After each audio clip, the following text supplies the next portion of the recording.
Hello everyone, ఈరోజు లక్ష్మీదేవి స్వరూపమైనటువంటి గోమాత గురించి తెలుసుకుందాం.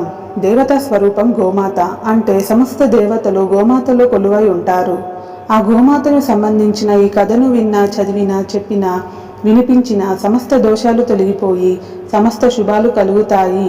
గోవును పూజిస్తే సర్వ పాపాలు నశిస్తాయి.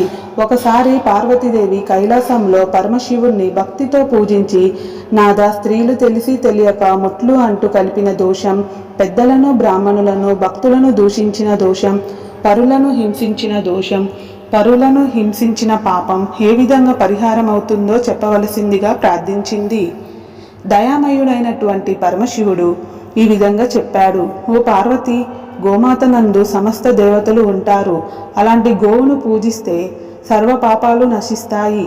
గోమాత పాదాలు రుణపితృ దేవతలు, గోమాత గొలుసులు తులసి దళాలు, కళ్ళల్లో సమస్త పర్వతాలు మారుతూ ఉంటాయి. నోరు లోకేశ్వరం, నాలుక వేదాలు, ముక్కున శివుడు, ముఖమున జ్యేష్ఠాదేవి, కళ్ళల్లో సూర్యచంద్రులు, చెవులలో శంకుచక్రాలు, కొమ్ములలో యమేంద్రులు ఉంటారు.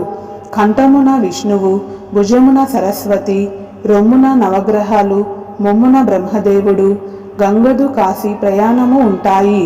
ఉదారమున పృథ్వీదేవి, వెన్నున్న భరద్వాజ, కుబేర, వరుణ, అగ్ని మొదలుగా దేవతలు ఉంటారు. ఉదారమున సనక సనంద సనత కుమారులతో కనచంద్రుడు, తోక కూర్చున్న సూర్యకి, తోలు ప్రజాపతి, రోమావళి ప్రశాంత కోటి దేవతలు బిరుదులు యందు పితరులు, కర్రి కావేరి, బోలు, పాదకు పుండరీకాంక్షుణ్ణి, బోలు స్థానాలు, గోపాద ధూళి సమస్త పుణ్యనదులు తీర్థాల కన్నా గొప్పది. కాబట్టి ఓ పార్వతి, ఇగో మహాత్యం వర్ణాన్ని ఉదయం పాటిస్తే బ్రహ్మహత్య మహాపథకాలన్నీ తొలగిపోతాయి.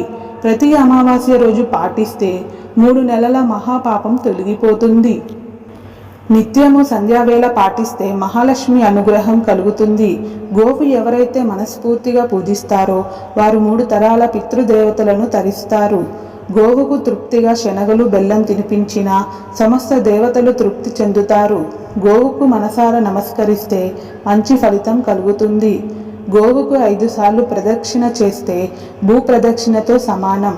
గోవును పూజిస్తే సమస్త దేవతలను పూజించినట్లే అవుతుంది. గోమాతను దర్శించి